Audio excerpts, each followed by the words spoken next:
Ladies and gentlemen, the President of the United States, accompanied by the President of the Republic of Azerbaijan and the Prime Minister of the Republic of Armenia.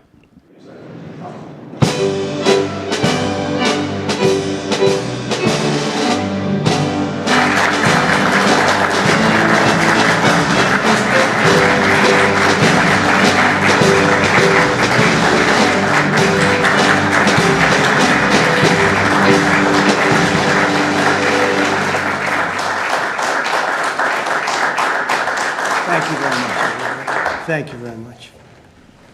It's a great honor. Thank you.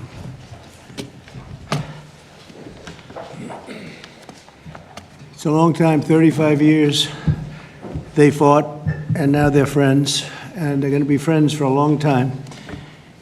But it's a big, beautiful honor to welcome everyone to the White House for this very historic peace summit between Armenia and Azerbaijan. It's really a great thrill for me. I love seeing good people get together, and that's what you have. You have two great leaders.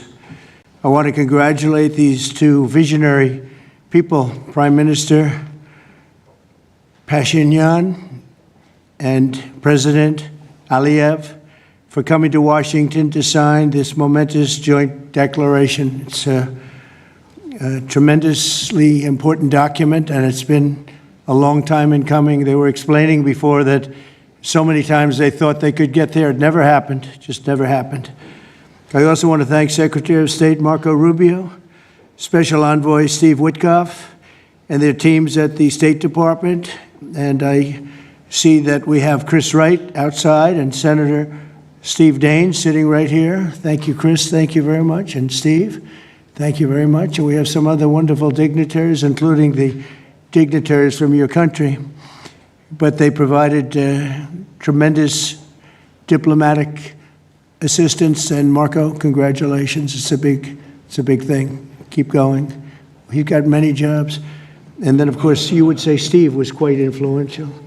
I call him Henry Kissinger, who doesn't leak. For more than 35 years, Armenia and Azerbaijan have fought a bitter conflict that resulted in tremendous suffering for both nations. They suffered gravely for so many years. Many tried to find a resolution, including the European Union. The Russians worked very hard on it, never happened. Sleepy Joe Biden tried, but you know what happened there. He tried for probably 12 minutes and didn't work out. And many other countries tried, and they were unsuccessful. But with this accord, we've finally succeeded in making peace, and we just left the Oval Office where we signed voluminous documents and very important elements to the agreement. The country of Armenia and Azerbaijan are committing to stop all fighting forever, open up commerce, travel, and diplomatic relations, and respect each other's sovereignty and territorial integrity, so importantly. And I just spent a lot of time with these two men. I think they're going to have a great relationship. You want to know the truth? They didn't see each other that much, but they probably will. I think you two are going to have a great relationship. I have no doubt. And if you don't, call me and I'll straighten it out, okay? Very importantly, we have also resolved the key issue that foiled previous negotiations. This declaration establishes what they are calling a great honor for me. I didn't ask for this. The Trump route for international peace and prosperity, which is a special transit area that will allow Azerbaijan to get full access to its territory of Nakhchivan while fully respecting Armenia's sovereignty. So they're going to be able to really live and work together, and it's amazing. So that's a very important territory, I guess, very special territory to you, and now they work together. Armenia is also creating an exclusive partnership with the United States to develop this corridor, which could extend for up to 99 years. And then they promise in 99 years they'll extend it, right? You'll promise. But we anticipate significant infrastructure development by American companies. They're very anxious to go in to these two countries, and they're going to spend a lot of money. a lot of money, which will economically benefit all three of our nations. This is incredibly positive news for the future of the entire region, and it's a very important region, as you know. Additionally, the U.S. is signing a bilateral agreement with both countries to expand cooperation in energy, trade, and technology, including AI. And in terms of energy, Chris is here representing our country, and there's nobody better than Chris Wright. And Chris, I understand it's very fertile. It's a very fertile area. So I appreciate everything you've done. You've done amazingly well. We've got the gasoline prices coming way down from where they were. And it's really been something to watch. We are drilling like we haven't drilled in many years. I guess I could say ever before, and we just started. We're also lifting restrictions on defense cooperation between Azerbaijan and the United States of America. The president, that's a big deal. Is that important to you? I think so. That was pretty good. They're very happy about that. So am I. As president, my highest aspiration is to bring peace and stability to the world. Today's signing follows our success with India and Pakistan. They were going at it. They were going at it big, and they were great, two great leaders that came together just prior to what would have been a tremendous conflict, as you know, a nuclear conflict probably. Also, the Congo and Rwanda. Now, that was one which was going on for 31 years. You have them beat. 35 years you had them beat. But that was going on for 31 years, and we have it all done, and people are very happy. That was a rough one. That was nasty. 7 million people that they know of died. Also, just recently, Thailand and Cambodia, that was one that was just starting. That 2,000 people were dead on the border, but it was just starting. And I was talking to one of the two nations on trade, and I said, I'm not going to sign a trade deal if you guys are going to fight. And I got the other one. And again, great leadership, Thailand and Cambodia. And before it got started, beyond that first couple of days, we stopped the war. And they've had wars periodically, very much as you two have had long-term wars. And we got it stopped. And the two, again, I find in all cases, they're great leaders. If they didn't agree, I would say they're lousy leaders, to be honest with you. But they did agree. And so Thailand and Cambodia, Serbia and Kosovo, we got something stopped that was ready to start. We didn't like that one. We didn't like it at all. And we saved a lot of lives. And numerous others. In addition, as you know, we took out the nuclear capability of Iran. And to use a term that people tried to dispute without any knowledge, it was obliterated. That's been confirmed by the Atomic Energy Commissions, everybody, that's totally obliterated. They might try again, but they're going to have to try a new site because they are, and I want to just say our military, we have the greatest military in the world. We have the greatest equipment and military manufacturing anywhere in the world, nobody even close. And that sort of proved it. So getting rid of that threat from the Middle East was very big. And I think a lot of people are going to be joining right now the Abraham Accords. It's going to be very important. So hopefully we're going to have many more successes. I hope we're not going to have too many more in this field because hopefully we're not going to be seeing too many more wars. But I came in and this whole world was on fire. All these things were sort of happening. We've only been here for 6 months. The world was on fire. We took care of just about every fire, and we're working on another one that you're reporting on very strongly with Russia, Ukraine, and we'll have some more information for you a little bit later. But I want to ask these two very special people. Again, I've gotten to know them. They're very special people, and I think they have the potential to have a great personal relationship, which is always good, but also a great just relationship. And if I might, may I ask you to say a few words, sir?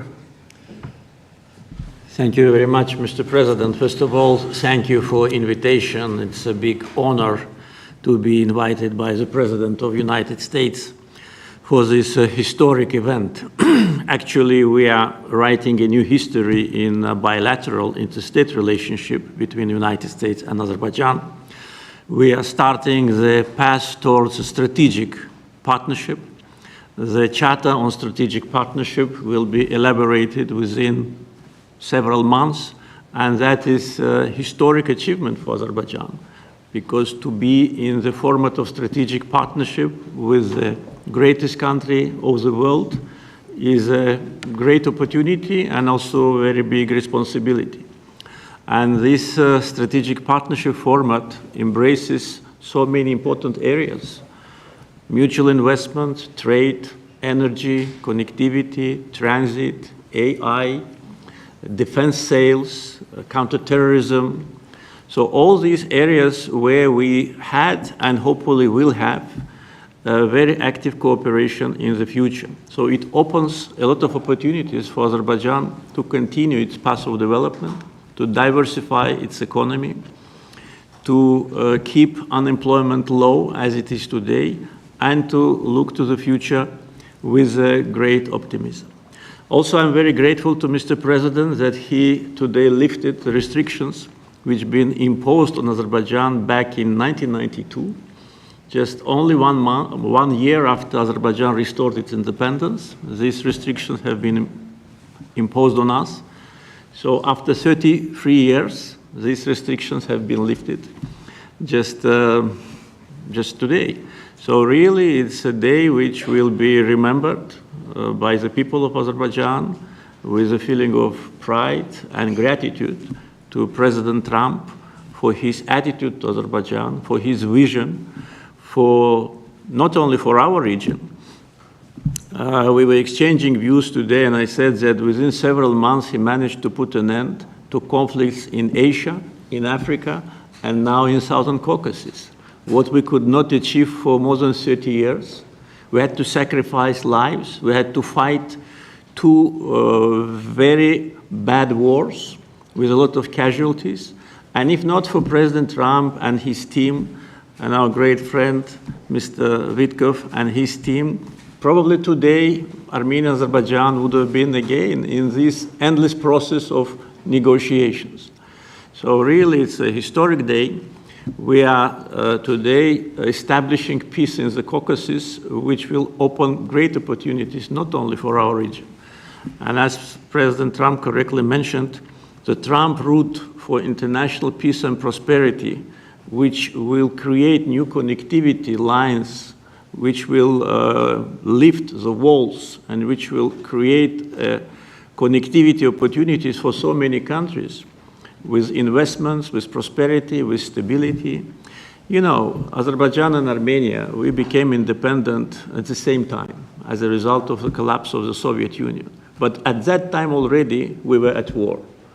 So we lost a lot of years just being preoccupied with wars and occupation and bloodshed. So today, historic day, also is because we bring peace. President Trump brings peace to Caucasus, and we're grateful for that.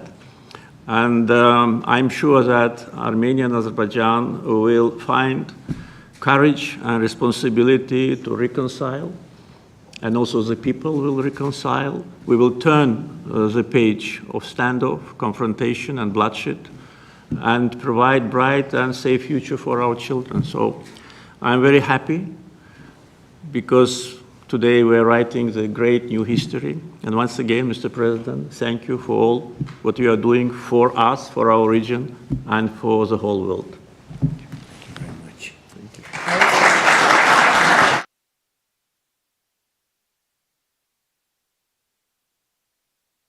Great leaders. How long have you been in the leadership position? 22 years. 22 years. Yeah. That's pretty good. That means he's tough and smart. And it's an amazing part of the world. Congratulations. Thank What you. a great honor to be involved. Thank you very much. Please. Thank you, Mr. President, ladies and gentlemen. Today we have reached a significant milestone in Armenia-Azerbaijani relations. We're laying a foundation to write a better story than the one we had in the past. This breakthrough would be simply not have been possible without President Trump's personal engagement and his resolute commitment to peace in our region.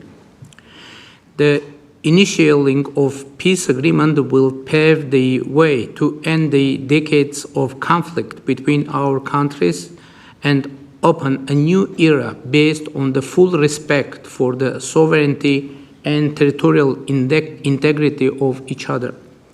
Today's declarations, which President Trump personally will sign as well as witness, gives confidence and assurance that we are opening a chapter of peace, prosperity, security, and economic cooperation in the South Caucasus. In this context, allow me to highlight the agreement on opening transport communications in the region based on the principles of sovereignty, territorial integrity, and jurisdiction. I'm particularly thrilled that together with the US, Armenia will work to bring to life the TRIP, Trump Road for Peace and Prosperity, a connectivity project that will unlock the entire region. TRIP will unlock strategic economic opportunities that will create long-term benefits. It will promote infrastructure investment, enhance regional connectivity, and strengthen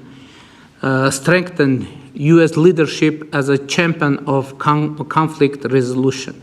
I want to thank President Trump and his team for brokering this game-changing outcome between Armenia and Azerbaijan. This is a great deal we've achieved today. This is a success for our countries and for our region, and a success for the world, because a more peaceful region means a safer world. This is peace through strength in a neutral. Mr. President, today's great achievement is yet another testimony to your global leadership and your legacy as a statesman and a peacemaker on the world stage. Bringing peace required vision, political courage, and determination. But what is most important is that it requires faith in the cause. As it is said in the Holy Bible, blessed are the peacemakers, for they will be called children of God. May God enlighten this way. Thank you, and my congratulations to all of us, President Aliyev, to you, to all of us, colleagues from Azerbaijan, Armenia, United States, and all the people of our region, all the people of our countries, and my congratulations to the world, because, as I said, it will definitely make world a better place. Thank you.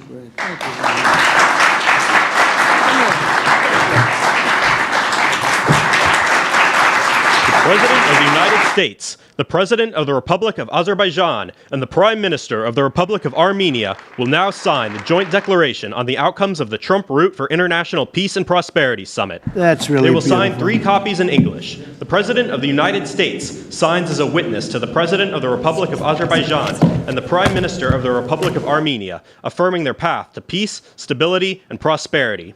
We kindly ask that all guests remain seated for the signing of the documents.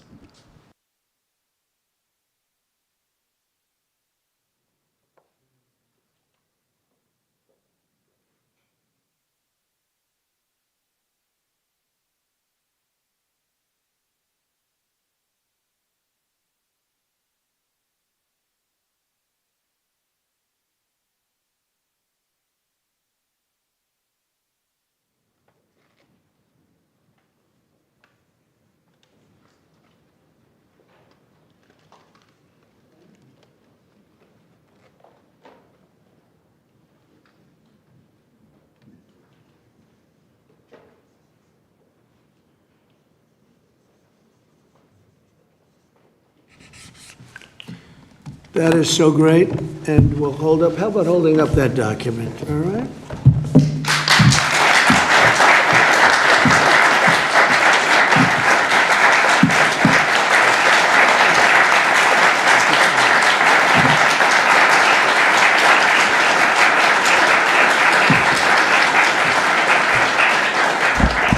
Well, thank you. This is really a big day, and we have some other big announcements, but I didn't want to make them because I don't want to do anything that could even in a little way overshadow what's taken place today. 35 years of death and hatred, and now it's going to be love and respect and success together. And I didn't really want to do anything that would in any way overshadow. I don't think it can be overshadowed when you're at war and so many people have suffered and so many people have been killed, and now you're going to have great peace. And I look forward to that corridor, because that corridor sounds, I'm going to have to get over there. I'll bring Senator Daines with me, and we're going to have to get over there, Steve. So, but this is a really great achievement, and I congratulate you. You're two incredible leaders. You're going to go down in history. And I've read the whole thing about how long it took, and you thought you were there and people let you down, and sometimes you probably let people down. Maybe, I don't know how it works, but that's the way it usually does. But this is something that is very, very special. So I don't want to get in the way of it at all, but we'll take a few questions, maybe at least slightly related, but we have some other things to announce later on in the day. Peter, please. Related, just because you mentioned the elusive peace in Ukraine.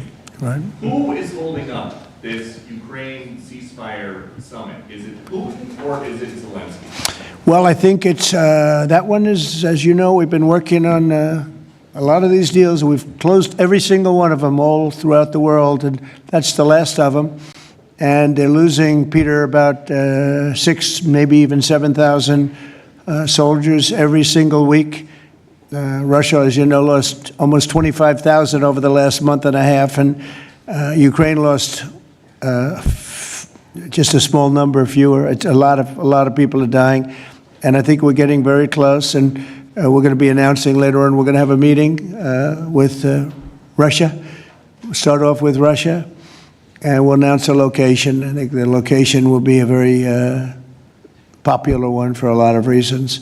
But we'll be announcing that a little bit later. I just don't want to do it now because of the importance of what we just did. And I completely understand. Yeah, please, go ahead. Follow-up. Are you surprised that Zelensky hasn't figured out by now, in years of war, how to deal with you and to deal with Putin without needing permission to make concessions from his parliament or from a national referendum? Well, he's going out and getting what he needs. You know, he's not authorized to do certain things. I said, well, you're going to have to get it fast because, you know, we're getting very close to a deal. And he's doing that, and he's working with the European nations, and they're terrific people, terrific leaders, NATO. And as you know, I became very friendly with them. They agreed to go from 2% to 5%, 2% that they didn't pay to 5% that they've already paid.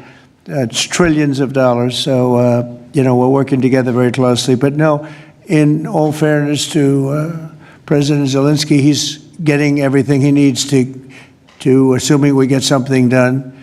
But I'll be meeting very shortly with President Putin. It would have been sooner, but I guess there's security arrangements that unfortunately people have to make. Otherwise, I'd do it much quicker. He would too. He'd like to meet as soon as possible. I agree with it. But we'll be announcing that very shortly, okay? And location. Yeah, please. Mr. President, with this meeting with Putin, is this Russia's last chance to achieve peace? And do you expect Ukraine to make any type of territorial concession? Yeah, I don't like using the term last chance. Look, it's, you know, look, this is two very, very smart people. They've been going at it and their predecessors also very smart. And they've been going at it for 35 years. It's tough. And, you know, when those guns start going off, it's awfully tough to get them to stop. It really does. It's a war that should have never happened. It would have never happened if I were president. There was no reason for it. So many people are killed, so much cultural destruction. You look at those magnificent towers, the most beautiful in the world. You know, the spires were considered the most beautiful in the world. They're all in a million pieces, laying on the ground, all obliterated, knocked into a million pieces. So sad. But millions of people have died. And very, very much set in their ways. A lot of people were set in their ways, but I think we're getting close. I mean, this was not my war. This was Biden's war. But the European Union has been great. As you know, they're purchasing equipment from us. They have a lot of money, and they're spending a lot of money on buying equipment. We're not spending money, but we are supplying them equipment. They're paying for it. And I think, I think that a lot of things happened recently that would make this go forward. I'm not going to mention anything having to do with India, but maybe that had an impact. But what really had an impact was NATO has stepped up in terms of their spending on buying military equipment. We're in for, probably through Biden and his people, $350 billion. $350 billion. When they hear these numbers, you're saying that's a lot of money. $350 billion the United States has spent on that. It should have spent nothing because it should have never happened. It would have never happened. And Europe is in for over $100 billion, which is, it should be the opposite if we were in for anything, but it should be the opposite. And I will say that Europe wants to see peace. The European leaders want to see peace. President Putin, I believe, wants to see peace, and Zelensky wants to see peace. Now, President Zelensky has to get all of his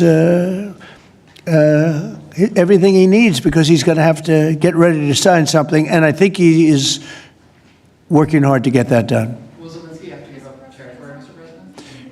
Well, you're looking at territory that's been fought over for 3.5 years with, a lot of Russians have died, a lot of Ukrainians have died. So we're looking at that, but we're actually looking to get some back and some swapping. It's complicated. It's actually nothing easy. It's very complicated, but we're going to get some back. We're going to get some switched. There'll be some swapping of territories to the betterment of both. And but we'll be talking about that either later or tomorrow or whatever. Yeah, please. Say it. If I could ask a question of your guests and also of you. Yeah. Of the guests, will the Armenians from Nagorno-Karabakh be allowed to return? And also, do you have any thoughts on the talk about President Trump winning the Nobel Peace Prize? And for President Trump, you're working on resolving 2 other major conflicts. In Gaza, you've spoke of resettling the Gazans. The country of Somaliland has expressed potential interest if you were to diplomatically recognize their independence. Are you inclined to do so? And also, did President Putin present an award to Mr. Witkoff during their recent visit? He likes Mr. Witkoff, I can tell you that. That's true. Please, go ahead. I think President Trump deserved to have a Nobel Peace Prize, and we will defend that, and we will promote for that, and that's obvious. So, and today's event, I think, is a very bright expression of that, and hopefully you will invite us. To front row, you'll be front row. Yeah, yeah. Thank you very much. We are in favor. Thank you. Thank you. Can I have a suggestion? Yes. So maybe we agree with Prime Minister Pashinyan to send a joint appeal to Nobel Committee to award President Trump with the Nobel Peace Prize, because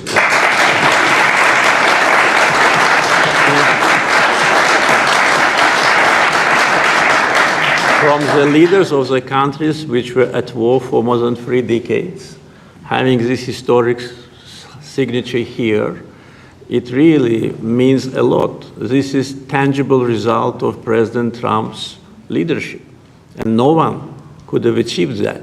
There have been many presidents here since beginning of 90s, and the so-called Minsk process, which, by the way, today we put an end to with my Armenian colleague, started in 1992. So negotiation under the auspices of OSCE continued for more than 3 decades without any result. So who, if not President Trump, deserves the Nobel Peace Prize? I don't want to go into the history of some very strange decisions of the Nobel Peace Committee to award the prize for someone who didn't do anything at all. But President Trump, in 6 months, did miracle. So I think that my Armenian colleague will support it, and judging by the reaction of the audience, I think as soon as we come back, we will agree to issue a joint letter, and hopefully, and I also join when President is awarded, we hope that he will invite us to the ceremony. You certainly will be. Thank you very much. Do we That's have very nice. draft to sign now? Well, we'll see what happens. We already It's like to really- sign. Thank you very much. It's very nice. We're looking into that right now. Good question, actually, and another complex one, as you know, but we're working on that right now. Somaliland. Thank you so much. I wanted to ask you, have you spoken to Russian President Putin yet? And would you go to Russia or Ukraine? And what exactly would you say We'll to him? be announcing a location in maybe a little while, and I think you'll be very happy. We'll see what happens, right? All we can do is do our best. We've been working on this one for a long time. This is a very complicated one also. This was extremely complicated, but we made it less complicated, and we had two very brilliant people on my right and my left. They understood what was at stake. I think if it didn't get done now, it might have never gotten done. So this is the same, very similar with Ukraine. It became more and more complicated as time went on. It was simple at the beginning. It wasn't going to happen. But it became more and more complicated. But I think we're getting close. Yes, ma'am. Yes, go ahead, please. Could the location for the summit be Italy? Location, Oh. Italy. I will give it to you very soon. Honestly, I don't want to do anything. These guys, I don't want to do anything where that's like, because this is a bigger story than a location. A location's good. I'm a real estate person. I know about a location. But there's nothing to compete with this in terms of what we're doing today. It's just such a great achievement for these two. Really, they'll go down as great leaders for what they did. I put them together, but what they have been able, and I don't want to do anything. So we'll talk about it later. Today, we'll give you a location today. And what about the war on the cartels, too? You were talking about sending military forces to fight against the drug cartels in Latin America. Do you think it's worth sending our forces, our U.S. forces there to take this on? Cartels where? Central Latin America. Well, Latin America's got a lot of cartels. They've got a lot of drugs flowing. So, we want to protect our country. We have to protect our country. We haven't been doing it for 4 years. And we love this country like they love their countries. We have to protect our country. So, we're playing a tough game, but we'll have more to say about that soon. Yes, ma'am. Mr. President, I'm Musala from Azerbaijan News Agency Report. So we are grateful to be here. Today you host a truly historic meeting. As a person who values diplomacy and global interaction, do you consider the possibility to visiting Azerbaijan? Actually, you mentioned Azerbaijan and Armenia after this meeting. Well, To visit our countries, do you consider to visit? Wow. which one do I consider better? Yes. Oh, I think if I ever said that you would say, this guy couldn't have solved the problem. You know what? I consider them both great, okay? And you know what? They're going to be even greater. But and they're very different in many ways, but they have a lot in common. But they're both great as far as I'm concerned. Yeah, please. It's an interesting question, right? That would have been a hell of an answer if I said, well, I think I like this one or that one. No, we don't do that. Go ahead, please. Mr. President, first of all, thank you for bringing peace to South Caucasus, something that no one has been able to achieve in 35 years. Thank you. That's number one. We also noticed that you think highly of the commitments that the sides have taken on and assumed. However, considering the long history of conflict and the fact that this is not a legally binding document, will there be consequences if at some point one of the sides takes a step back? I don't think it's going to happen. I think it's going to be very good. And I told them, I gave them a personal commitment. If there's always little problems here and there, right? The big ones have been solved. The giant ones have been solved. But if there's conflict, they both know they're going to call me and we're going to get it straightened out. They're not going to have a problem. Where are you from? Armenia. Okay, good. Very good. I was wondering. It was a very unusual question. But it's not unusual considering you're from Armenia. If there's a problem, we will get it worked out. I told them both, don't let the problem last. We get it early and we'll get it solved. Good reporter you have over there. Okay? Can I Yes, add? please. Can I add? Yeah. First of all, I'd like to say that today we initialed the peace deal, which was in the process of negotiations for quite a while. The fact that it is initialed here, in the capital number 1 of the world, in the office number 1 of the world, and in front of the great President of the United States, means that there should be no doubts and no suspicions that any of the sides would step back. If any of us, Prime Minister Pashinyan or myself, had in mind to step back, we wouldn't have come here. So you can be absolutely sure, as well as Azerbaijani community, that what has happened today will result in peace, long-lasting peace, eternal peace in the Caucasus. That's a very nice statement. I'm sorry. Fully agree and nothing to add. That's a very nice two statements, but that's a beautifully stated statement. Let's go. A couple of more. Yeah, please. Mr. President, many in the South Caucasus have pinned the blame on your predecessor, Joe Biden, and his Secretary of State, Antony Blinken, for obstacles in America's bilateral relations with Azerbaijan and peace in that part of the world. How important is it to you to elevate your country's partnership and your administration's partnership with Azerbaijan, with Armenia, and how important is this for your legacy? Well, to me, it's very important, but it's, I know the history of what was going on because I do a lot of reading, and they've been at a vicious, they've had a very contentious relationship for a long time. It's war. Most of the time was war. And so to get it done, they're great people. I know a lot of people from Armenia. I know a lot of people from both countries, and they're incredible people, and it shouldn't happen what has happened. I wish we could have been here sooner, if the election were different. I'm going to be nice today. I'm not going to be controversial and say the election was rigged. I would have had this thing solved 4 years sooner. But the truth is, that's right. If the election weren't rigged, I would have been here 4 years sooner. We would have signed the same agreement 4 years sooner. But it didn't happen, and the Biden administration did really very little, actually nothing, to get it done.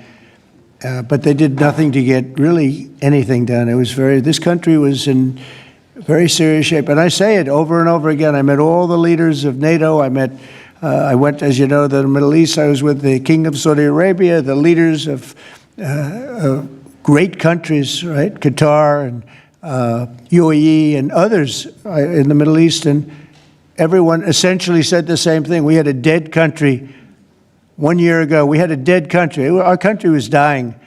And now we have the hottest country anywhere in the world. It's not even close. We have the hottest country in the world. And it's an honor to use that, if you call it power or respect or whatever it is, to settle wars like we have right here to my left and my right. And these two guys are very smart. I got to know them, and they're very smart. They're not going to, I don't think they're going to ever have to bother with me. They may call me just to bug me a little bit. Let me put them to a test, and they'll call because they like to call me. But they're not going to have any problem. We have a very comprehensive agreement. It's a peace agreement. And this isn't ceasefire. This isn't we'll hold off. This is a peace agreement. And they're going to end up doing a lot of business with each other. They're going to do a lot of business with the United States. And I'm going to always remember, at least during the time that I'm here, I'm going to remember how smart they were, how good they were. And when it comes to trade and other things, we're going to always go 100% out. We'll go out of our way to make sure it comes out good for them. They did an amazingly good thing and a very brave thing. It's a very complicated part of the world they come from, very tough part of the world. It's a tough, but smart part of the world. Smart, tough people, and great wealth, great energy wealth. I was talking to Chris, and you were saying, in terms of wealth, it's enormous wealth. But wealth doesn't often solve problems. It takes other things. But they're amazing, two amazing leaders, and it's an honor to be associated with them. How about we'll do one more, please? Thank you, Mr. President. Your gut instincts have always done well in terms of business and in terms of politics. What does your gut tell you as it relates to the possibility of an event like this in the next few weeks, the next few months, in which you have President Putin on one side and President Zelensky on your other side? I think my instinct really tells me that we have a shot at it, okay? And you'll find that out later on, and maybe even today, but we have a shot at it. Look, it's got to be solved. we're not losing people. A lot of people say, why are you bothering? We're not losing people. We were spending hundreds of billions of dollars. Now we're spending nothing. We're spending no money. I guess we're making money because, you know, we have the best military equipment in the world. We're selling it to NATO. But you're losing thousands of people a week, Russians and Ukrainians mostly soldiers, but, you know, missiles are lobbed into cities and towns, Kiev, lots of places. You've been reading the same stories that I've been reading. And we got to get it solved. The Norwegian Nobel Committee will make their announcement as it relates to this year's Nobel Peace Prize on October the 10th, Friday, October the 10th. Is that date circled on your calendar, Mr. President? I can't say. I mean, a lot of people say, no matter what I did, because, you know, I'm of a certain persuasion, no matter what I do, they won't give it. And I'm not politicking for it. I have a lot of people that are. I know. I mean, I read the same things as you do. But it would be a great honor, certainly. But I would never politic. I'm not doing it for that. I'm doing it because of, I really, number one, I want to save lives. That's why I'm involved so much with Ukraine and Russia. It's saving lives of Russians and Ukrainians. It's not American lives. Now, I would say this, that war could have escalated in something much better. That could have been a world war. I think if we didn't come, Ukraine-Russia would have ended up being a world war. And I stopped that. That stopped. Now, the only question is, when is it going to be settled? And it could be very soon, but when is it going to be? But that would have been a world war. If I didn't come along with a very talented group of people sitting largely right here, but there are others not in the room that are very talented, I think Russia, Ukraine would have had a very, very high degree, I think even probably would have ended up being in a world war. Your predecessor. I don't think people talk about that now because they don't see it anymore, but we've brought it down a long way, but that was getting to a point. When I first came in, I said, wow, this thing is really bad. And it could have escalated to a level that you people would have been very unhappy with. Yeah.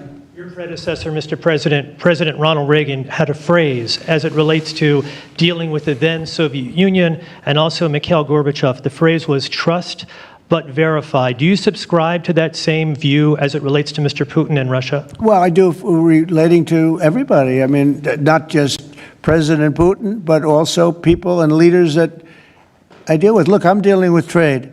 And some of the worst deals we made, some of the worst trade deals we have, I talk about friend and foe, right? Friend and foe, two interesting words. Some of our worst trade deals were not with the foe, they were with the friends. Our friends were just killing us on trade. Not anymore. Not anymore. We're taking in trillions of dollars, and we're respected, and we're settling, through trade, even a little bit here, less here than on some, but through trade, I got things settled. With India, Pakistan, I think it was trade more than any other reason. That's how I got involved. I said, I don't want to be dealing with countries that are trying to blow up themselves and maybe the world. They're nuclear nations. That was a big one. Getting that one settled, I think you'd agree, that was a big one. And they were going at it, they were shooting airplanes out of the sky.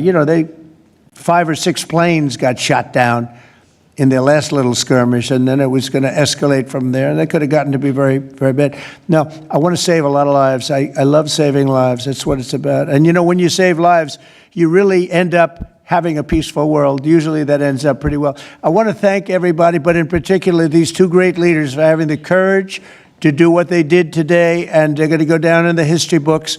And it's a great honor to be involved. Thank you very much.